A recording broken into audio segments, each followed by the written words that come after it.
Olá, meus irmãos, que a paz do Senhor Jesus seja com todos. No vídeo passado, falamos sobre a primeira reforma do Templo de Salomão, que ocorreu no reinado de Joás. E agora vamos dar sequência, ainda no período pré-exílico, vamos acompanhar como foi a prática de dízimos e de ofertas ao longo da história do povo de Israel. Muito bem, aqui nós vamos falar hoje sobre a segunda vez que o templo foi profanado e que precisou novamente de uma reforma, que foi inclusive uma reforma religiosa no tempo de Ezequias. Paramos então aqui em Joás, de onde nós vamos dar sequência, apenas para lembrar que Joás começou bem o seu reinado, ele de fato, ele fez aquilo que o Senhor agradava, enquanto o sacerdote Joiada o dirigia, diz a palavra do Senhor, e o que aconteceu foi, quando Joás, ele perdeu o seu tio Joiada, que era sumo sacerdote, que faleceu, então ele entrou em declínio, ele começou a se afastar dos caminhos do Senhor. Uma comitiva de líderes de Israel o influenciou e ele começou a adotar o paganismo ali em Judá. E, por conta disso, o Senhor se desagradou dele, enviou um profeta para adverti-lo, e ele não gostou nada disso. O profeta que foi enviado, na verdade, era um sacerdote, era o próprio filho do seu tio, sumo sacerdote, Joiada, Zacarias. Ele mandou matar o Zacarias, vejam só, ele matou o filho do homem que o resgatou, que o salvou, que o instituiu no trono, que cuidou dele, que o auxiliou durante todo o seu reinado. Ele mandou matar Zacarias e o Senhor, mais uma vez, não se agradou nada disso, e depois disso, os seus próprios oficiais conspiraram contra ele e o mataram. Essa passagem está em 2 Crônicas, no capítulo 24, dos versos 17 a 25. Assim, então, encerra-se o período de Joás, e nesse tempo nós vamos apenas observar que o templo estava preservado, o ritual levítico estava preservado, não teve problemas com essa parte do templo. O Joás, embora ele tivesse se afastado do Senhor e tivesse se inclinado ao paganismo, tudo isso ele fez fora do templo e não ali dentro do templo. Então não houve prejuízo algum para o templo de Salomão. Muito bem, seu filho Amazias, que reinou em seu lugar, começou bem, terminou mal. Por quê? Ele fez o que era reto, que agradava ao Senhor.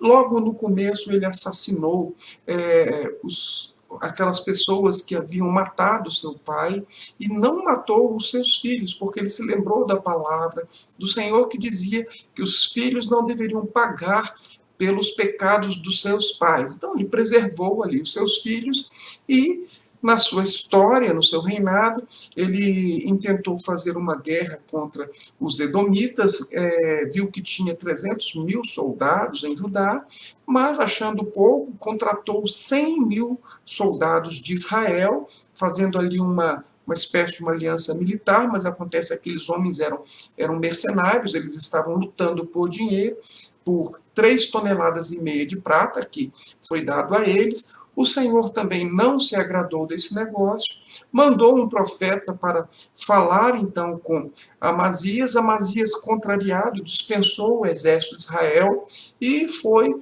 lutar sozinho, com seu próprio exército, contra os edomitas. Lá ele obteve uma vitória. Quando ele volta de Edom, ele traz os ídolos de Edom e começa então o paganismo novamente a ser instalado em Judá pela vida do próprio rei. Ele, não satisfeito, quando ele retorna, mas passa mais um pouco tempo, ele fica vaidoso por conta daquela vitória, e ele desafia o rei de Israel, Jeoás. Ele desafia Jeoás. Jeoás não queria guerra, disse, olha, vamos deixar isso para lá, não mexe com isso não, mas ele insistiu, saiu à guerra.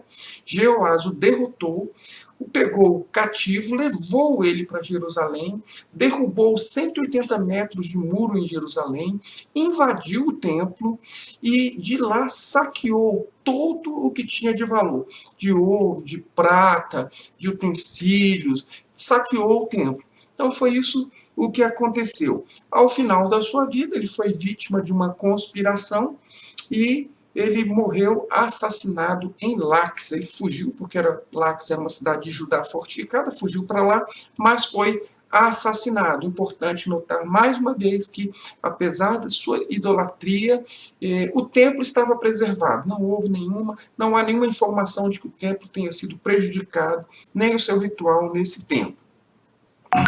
Então, quem o sucede no reinado é Azarias, que quando, na verdade, ele assume o reino, ele passa a ser conhecido e ser chamado de Uzias. Azarias significava Jeová é meu auxílio, e Uzias, Jeová é poder. Então, Josias fez um excelente reinado, ele fez muitas reformas, eu coloquei aqui, prevaleceu contra filisteus, árabes e os próprios amonitas, construiu torres fortificadas em Jerusalém, cavou muitas cisternas, ele gostava da agricultura, ele possuía um exército muito bem preparado, ele equipou muito bem esse exército, sua fama se estendeu ao longe, chegando inclusive até no Egito. Ele construiu máquinas de guerra, com a sua engenharia lá, máquinas que tiravam muitas lanças e pedras pesadas, e isso ficou registrado também na palavra do Senhor. Mas o que aconteceu com Uzias?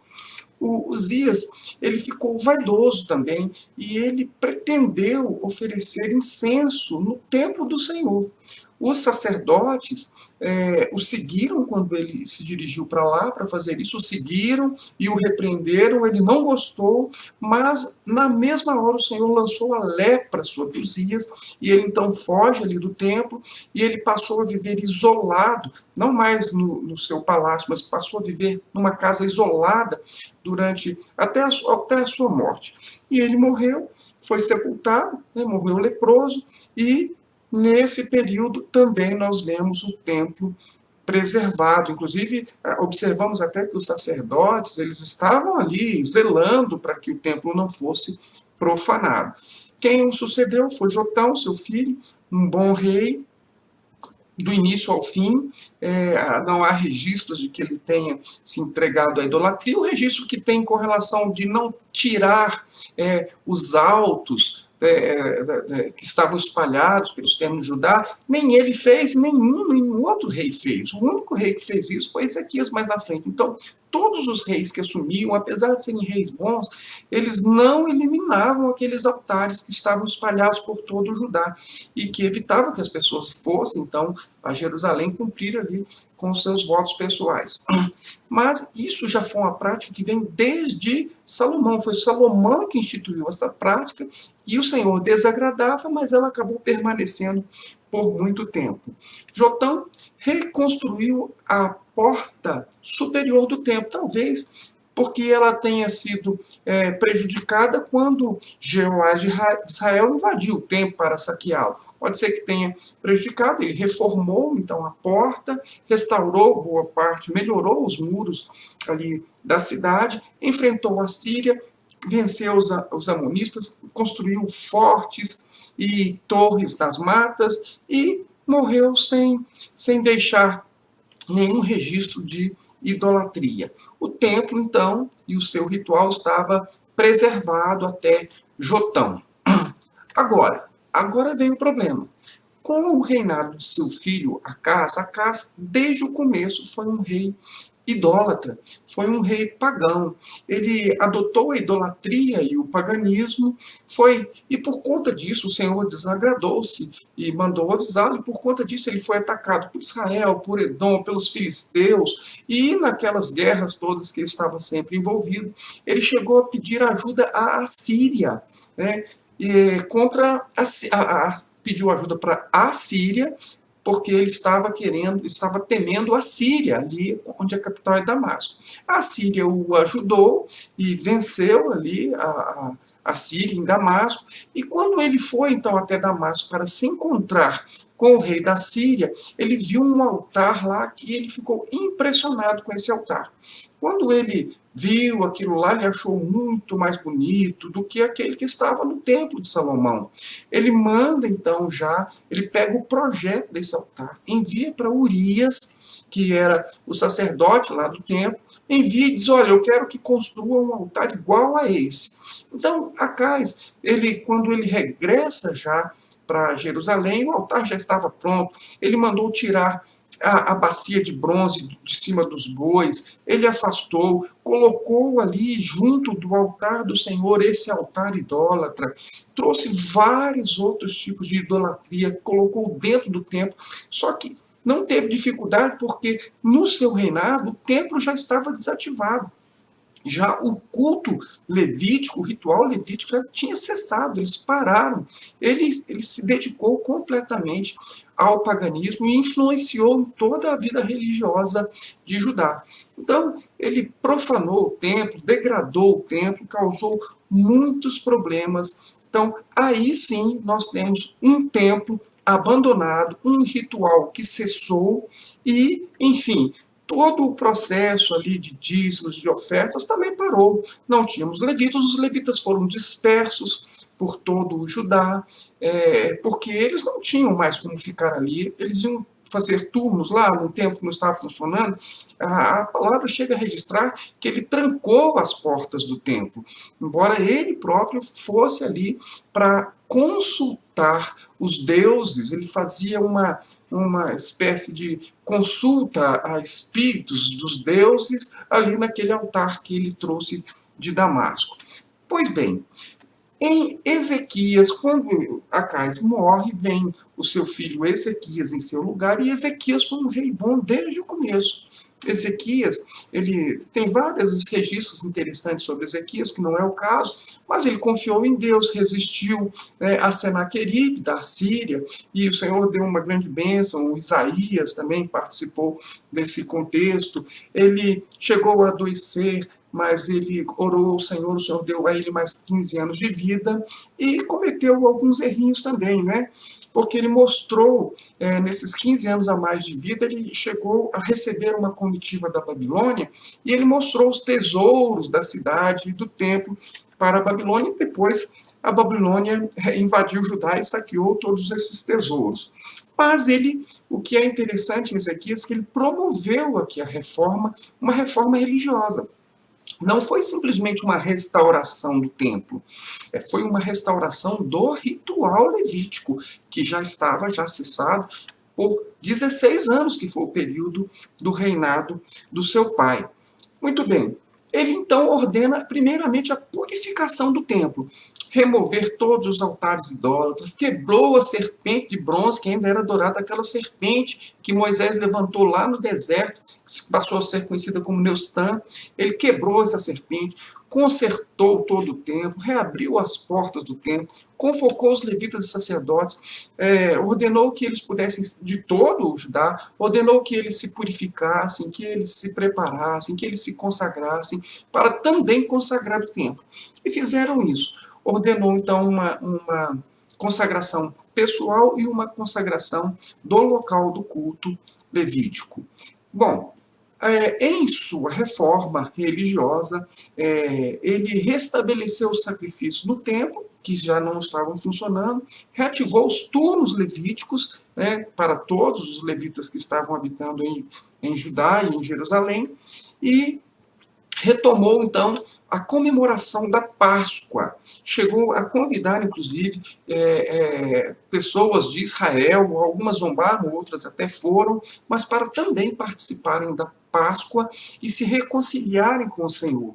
Nesse processo, ele reativou todo o sistema de dízimos, que havia sido abandonado porque o templo não funcionava mais, porque o ritual levítico estava parado. Então, ninguém mais entregava dízimos, ninguém fazia mais ofertas, nem sacrifícios. Mas ele reativou o sistema religioso, Levítico, e com isso também os dízimos e as ofertas.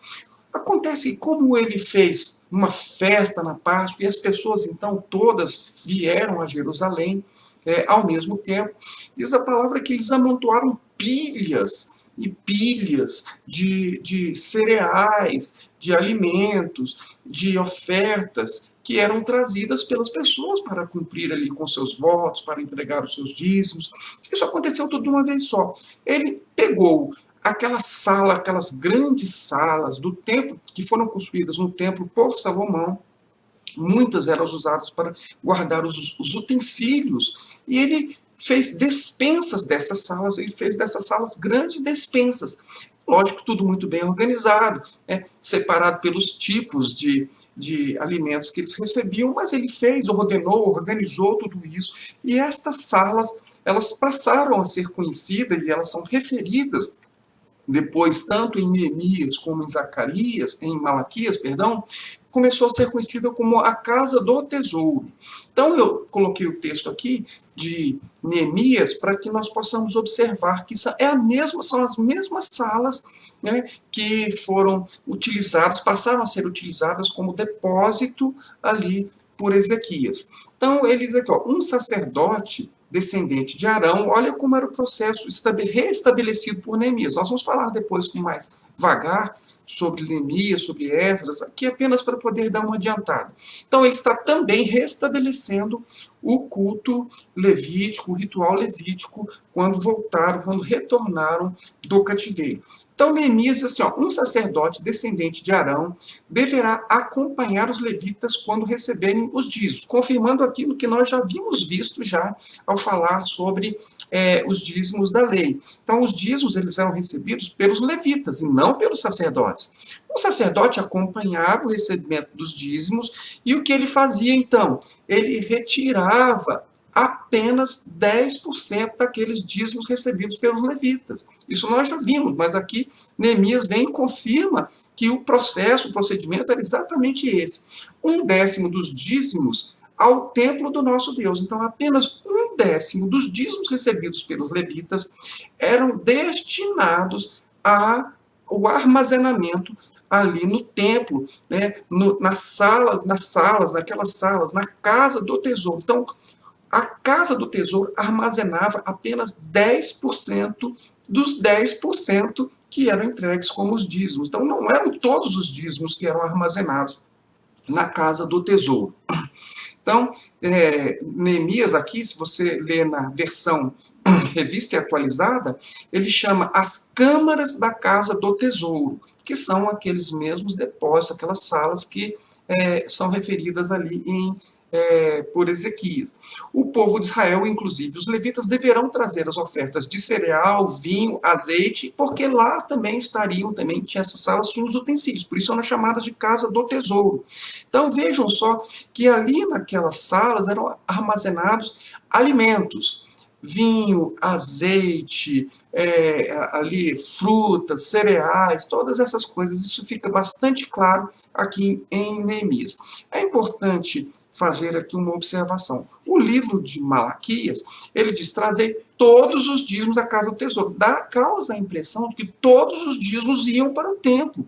Nós sabemos que não era assim. E o próprio Neemias, que é contemporâneo de Malaquias, ele é quem está organizando. O profeta diz, traga os dízimos, mas quem organiza, quem coloca isso em ordem, quem realmente estava ali com uma autoridade moral, inclusive, sobre todos os sacerdotes, reorganizando o templo e os serviços e também o ritual, era Neemias. Então, Neemias estava ali com o compromisso de colocar as coisas em ordem, segundo havia sido estabelecido pela lei de Moisés. Então, embora Malaquias fale genericamente, tragam todos os dízimos, mas, no mesmo tempo, contemporâneo a ele, está lá Neemias, então, agora para especificar como que era esse processo, como que era esse procedimento. Então, eu vou reafirmar, apenas 10% dos dízimos iam para a casa do tesouro e eram alimentos, cereais, vinhos, frutas, azeite, como nós já vimos. Muito bem.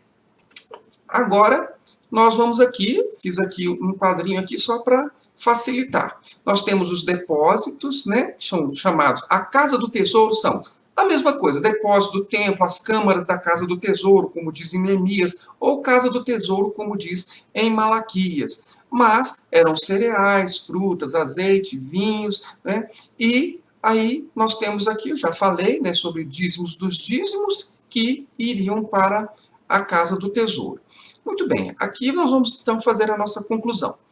Se eu tenho um templo com um ritual levítico, então eu tenho dízimos e ofertas. Então, vocês observem que a própria história mostra, cessa o ritual, cessa a atividade do templo, cessam os dízimos e as ofertas. Isso desde o Velho Testamento, desde a história de Israel.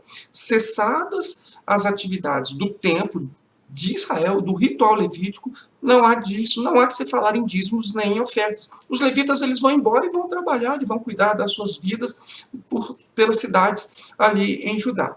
Mas, então, havendo templo, havendo um ritual, eu tenho dízimos e ofertas, que, segundo a lei, da forma que foram estabelecidos, a cada 3 anos eles eram deixados na própria cidade onde a pessoa morava, né? E eles serviam aos levitas, aos sacerdotes, aos órfãos, às viúvas e aos estrangeiros. Então, era a finalidade de sustento dessas pessoas na própria cidade em que elas moravam.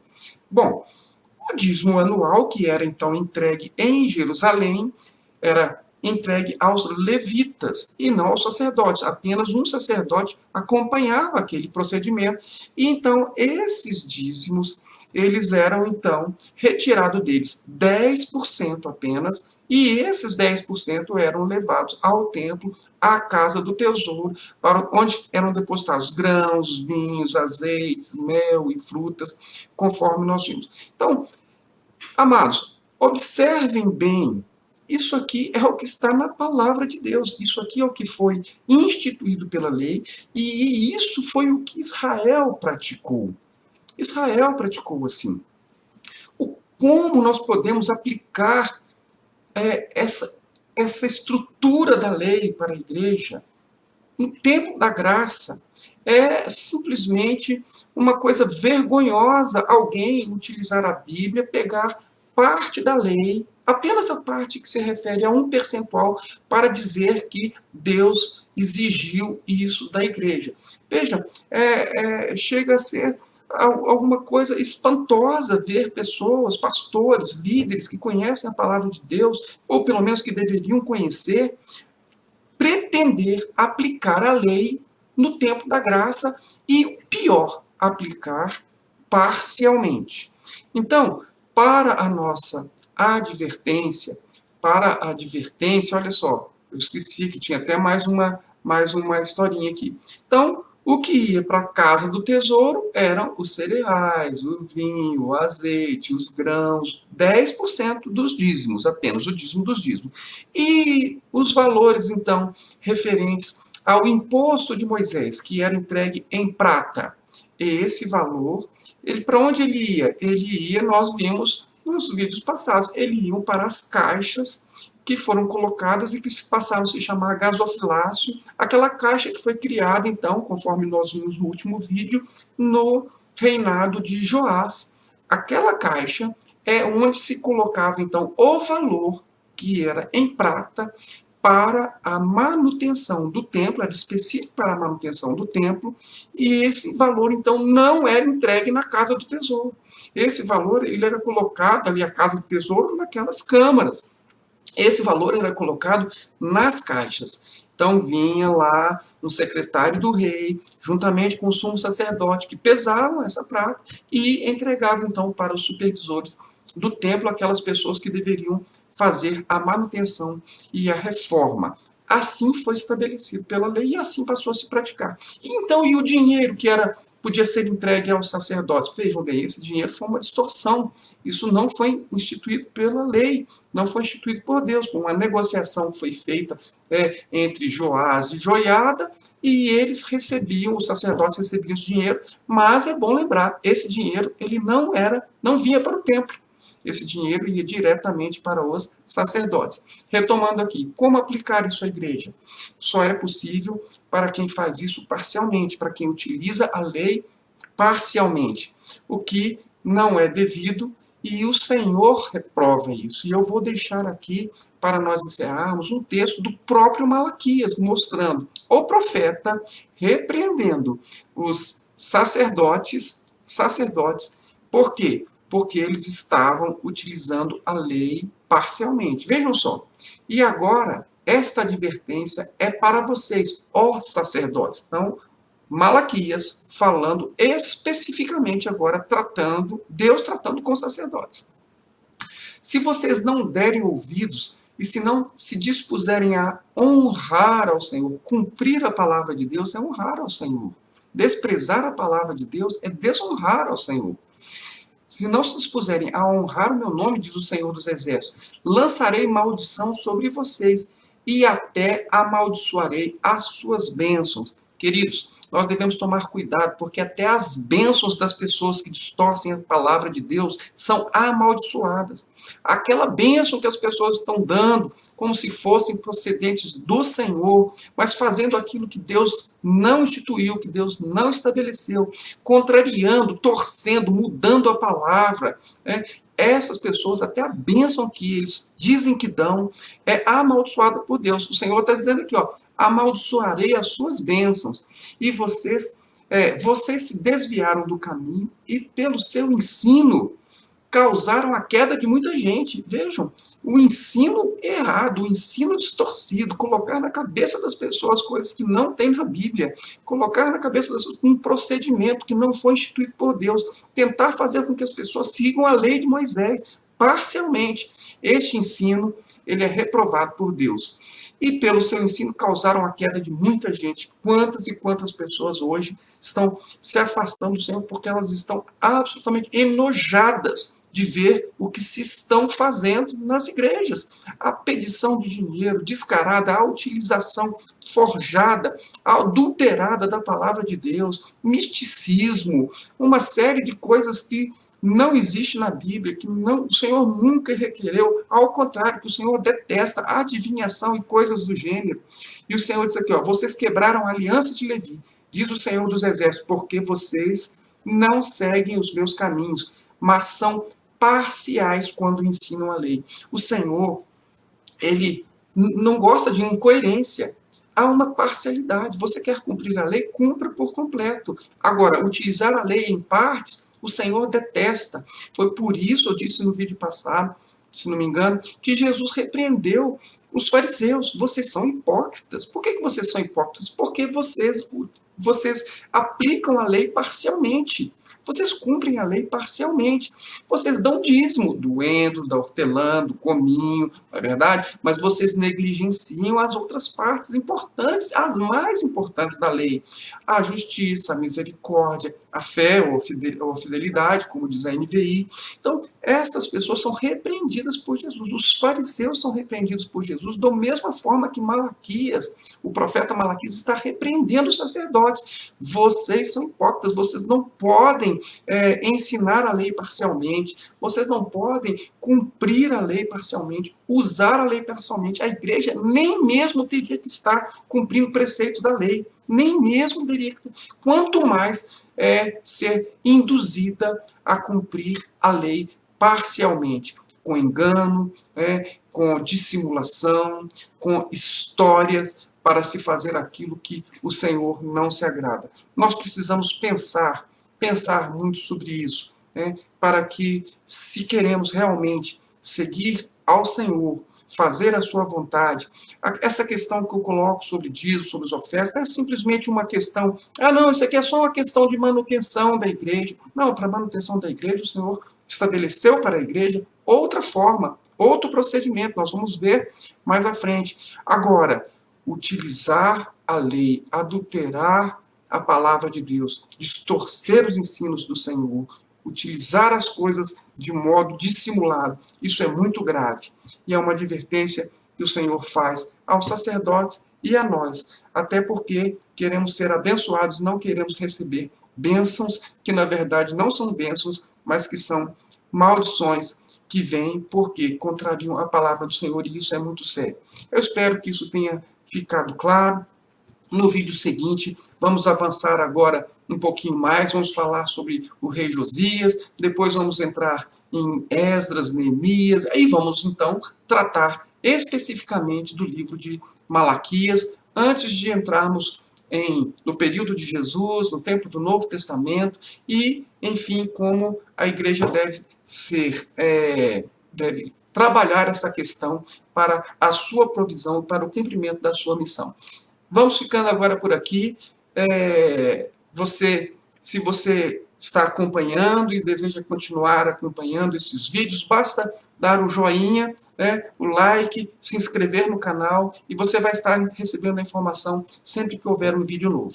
Fique na paz do Senhor Jesus e até a próxima oportunidade.